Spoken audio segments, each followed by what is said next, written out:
आगरा के बासोनी इलाके में हुई एक घटना ने रिश्तों और सामाजिक मानसिकता पर बड़े गंभीर सवाल खड़े कर दिए हैं। एक पिता ने अपनी बेटी की जब प्रेम संबंधों और गर्भवती होने के बारे में पता चला तो उसकी हत्या कर दी। मैं आशीष शर्मा, अमर उजाला आगरा से हम इस घटना पर बात करेंगे। दिल्ली से पिता बेटी को लेकर आया था और चंबल नदी में हत्या कर दी। हमारे साथ मानसिक चिकित्सालय के निदेशक डॉक्टर दिनेश राठौर और दीवानी के अधिवक्ता शुभम झा मौजूद हैं। वो इस पूरे वाक्य पर बताएंगे कि किस तरह से इस पूरे पहलू में क्या मानसिक दशा पिता की रही है। डॉक्टर साहब, क्या आप मानते हैं कि जब उसने पिता ने जो घटना करी उस समय उसकी मानसिक दशा क्या रही होगी? देखिए, आज के पुरुष प्रधान सत्ता वाले समाज में इस चीज़ की स्वीकृति अभी जिस स्तर तक होनी चाहिए उस स्तर तक नहीं है। नारी सशक्तिकरण की बात करते हैं तो वैदिक काल से ही हमारे समाज में महिलाओं के उनके निर्णय के अनुसार वर चुनने के लिए, जीवन जीने के लिए स्वतंत्रता होती थी, चाहे सीता जी का स्वयंवर हो या गंधर्व विवाह के संदर्भ हों।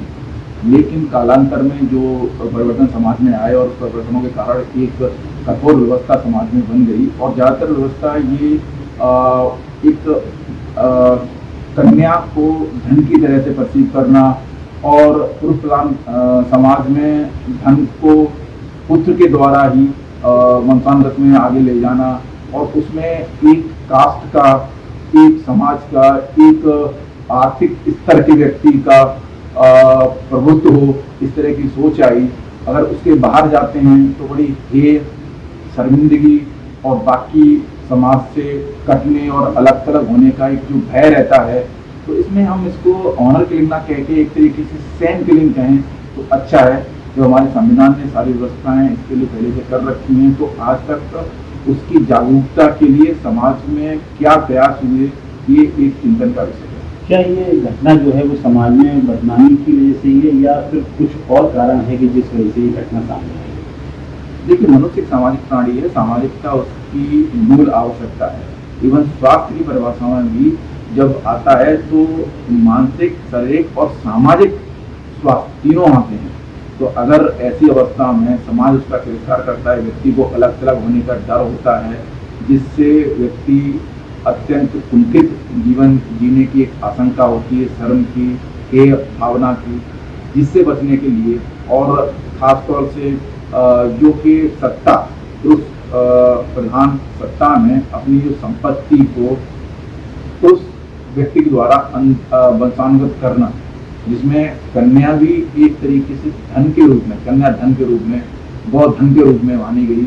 ये कालांतर में उस मानसिकता से वापस बाहर आना होगा और ये अपने ही समाज में जाए, अपने आर्थिक स्तर में जाए, इसमें बाहर आना होगा। अगर हम सही मायने में स्वतंत्रता की बात करते हैं तो हमें हमारी आधी आबादी की बेसिकली जो उनके निर्णय के हिसाब से उनके जीवन जीने की स्वतंत्रता देनी होगी, उनके निर्णय को मानने की स्वतंत्रता देनी होगी और शेष जो है समाज सपोर्ट के लिए खड़ा हो। इसके लिए सारे धर्मगुरु, शिक्षक, प्रशासनिक अधिकारी, हमारा नेतृत्व सबको मिलकर प्रयास करने होंगे, क्योंकि इसमें सामाजिक जागरूकता का अभाव है।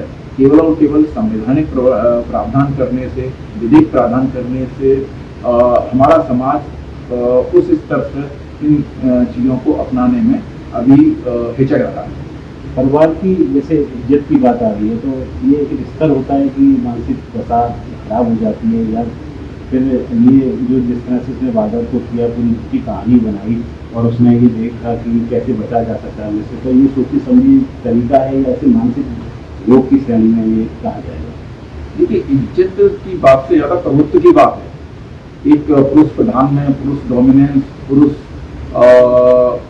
परिवार के प्रमुख की चॉइस के अनुसार ना होना और इस चीज पे जोर देना, उसको चुनौती देना या इस तरीके से पेश करना समाज में कि उस परिवार के ऊपर से उस व्यक्ति का, परिवार के मुखिया का या जिस समाज से परिवार संबंध रखता है उस समाज का उस परिवार पर वो प्रभुत्व नहीं है और उस समाज की जो मान्यताएं या परिवार की मान्यताओं में उससे कोई व्यक्ति उस अनुशासन को, बंधन को तोड़ के बाहर निकलता है। तो मुख्य रूप से ये प्रभुत्व की बात है और जब प्रभुत्व नहीं चलता तो परिवार का मुखिया और समाज उन लोगों को अलग थलग करता है। ये वास्तविकता है। व्यक्ति अलग थलग जीवन नहीं जी सकता। आज भी आज चाहे परिवार हो चाहे समाज हो, एक दूसरे पारस्परिक निर्भरता रहती है। तो अलग अलग होने का डर एक इस पूरे घटनाक्रम पर बात करने के लिए कानूनी रूप से हमारे साथ अधिवक्ता शुभम मौजूद हैं। वो बताएंगे कि आखिर इस घटना के बाद जो सोची समझी साजिश रची गई और पूरे घटनाक्रम को दूसरा रूप देने का प्रयास किया गया, तो उसमें हम किस तरह से कानूनी रूप से इनको सजा मिल पाएगी। शुभम जी, क्या मानते हैं आप, क्या स्थिति रहेगी कानूनी रूप से, क्योंकि अभी शव बरामद नहीं हुआ है? जी, सबसे पहले तो सर ये बड़ा दुर्भाग्यपूर्ण है कि आज हम लोग 21वीं सदी में हैं और ऐसी घटना, ऑनर किलिंग जैसी घटनाएं हमारे सामने आती हैं। कचहरी में हम ऐसे मुकदमे बहुत देखते हैं। इस ऑफेंस की मैं बात करूं तो यहाँ पर आप देखेंगे जो फैक्ट्स हैं कि किस तरीके से उसने अपनी बेटी को लेके गया, उसको डुबोया, मारा, लास्ट डेड बॉडी को छुपाने की कोशिश करी, एक फ़ोटो खिंचवाया जिसमें अपने समाज में वो ये दिखा सके कि अगर ऐसा कुछ होगा तो ये चीज़ें निकल के आएंगी, और पुलिस को झूठी खबर दी कि ये जो है जहर खा के मर गई है। तो ये सब जो है वो कोल्ड ब्लडेड मर्डर है। किसी भी जो हमारा आईपीसी या बीएनएस आ चुका है, तो बीएनएस के जो सेक्शन 103 है जो पनिशमेंट ऑफ मर्डर है, उस किसी भी अपवाद में किसी एक्सेप्शन में ये नहीं आता है। दूसरी बात sir, legally point of view से देखा जाए तो कॉन्स्टिट्यूशन हमें राइट देता है, आर्टिकल 21 है जिसमें राइट टू लाइफ और राइट टू लिबर्टी के बारे में, कि हमारा ज़िंदगी जीने का अधिकार है। अगर बच्चे आपके पैदा हुए हैं, लेकिन हमारे समाज में ऐसा होता है कि बच्चों पर पूरा अधिकार जो है माता पिता का होता है, उनकी सोच पर, उनके कपड़ों पर, उनके यानी जीवन साथी चुनने पर, ऑक्यूपेशन चुनने पर। तो कहीं ना कहीं हम उसको, अपने बच्चों को ये समझते हैं कि ये हमारी ही जागीर है और अपनी तरीके से मोल्ड करने की कोशिश करते हैं, जिसका परिणाम स्वरूप ये निकल के आता है कि ऑनर किलिंग जैसे मामले आपके सामने आते हैं।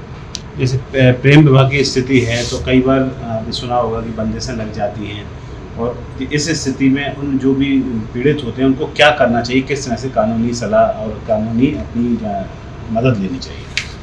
देखिए, ये लॉ और मोरल साइंस ये अलग अलग चलते हैं।